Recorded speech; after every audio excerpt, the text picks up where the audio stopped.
Sa tuwing magkakaharap ang mga barko ng China at mga barko ng Pilipinas sa West Philippine Sea, di maitatanging kitang-kita ang napakalaking diferensya ng laki ng ating mga barko at kanilang mga barko. Ang mismatch na ito ay alam na alam ng ating Philippine Coast Guard, kaya naman nasa kanilang pipeline na rin ngayon, at bahagi ng kanilang modernization program, ang magkaroon ng mas malalaking mga barko sa kanilang West Philippine Sea Fleet.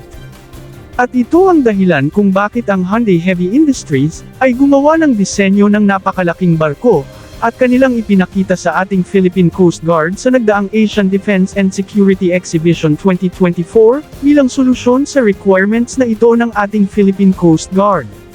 Sa bigat ng barkong ito na 5,500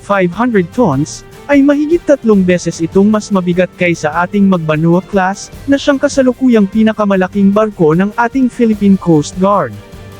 Kung haba naman ang pag-usapan, ay may haba itong 140 meters, mas mahaba pa kahit pagdugtungin pa ang 3 Parola class. Ito ang magiging pinakamalaking barko ng ating Coast Guard, at maaring pinakamalaking barko na maglalayag sa West Philippine Sea, at mas malaki pa ito sa mga barko ng China na nakadeploy ngayon doon.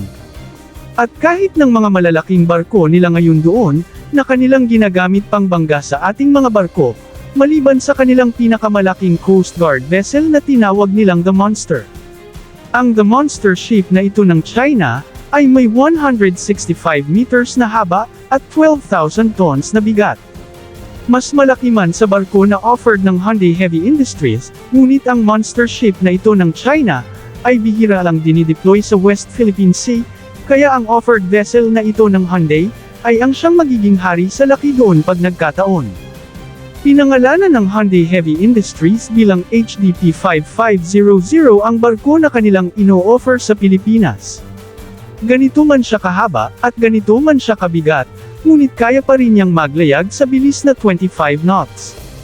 Ito ang pinagmalaki ng Hyundai Heavy Industries sa nakaraang Asian Defense and Security Exhibition 2024, at isa ito sa center of attraction ng kanilang display of ship models sa nasabing show.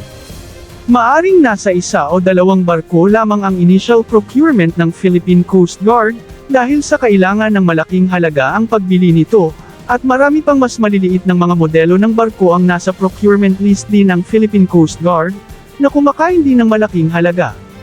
Halata man ang suliranin ng Philippine Coast Guard sa budget na kakainin ng kanilang mga procurement projects, ngunit may magandang development sa partnership ngayon ng Pilipinas at South Korea, na maging solusyon sa problemang pinansyal ng Pilipinas, sa pagbili ng mga kailangang mga barko para sa ating Philippine Coast Guard, at pati na rin sa Philippine Navy.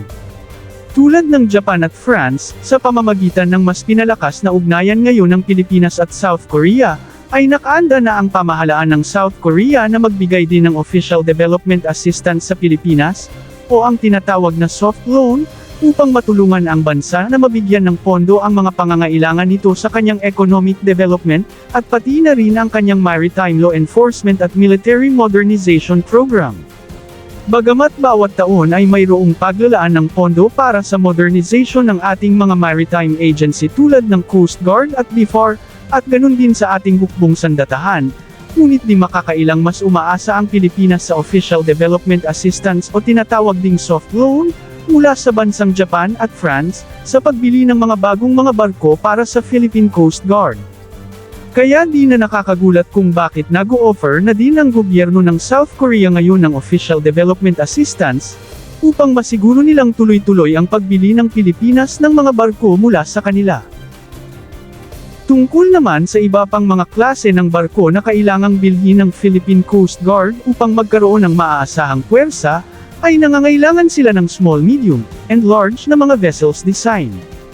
Ito ang dahilan kung bakit napakaraming mga modelo ng mga barko sa parehong Coast Guard at Philippine Navy, na dinidisplay ng Hyundai Heavy Industries sa nagdaang Asian Defense and Security Exhibition 2024.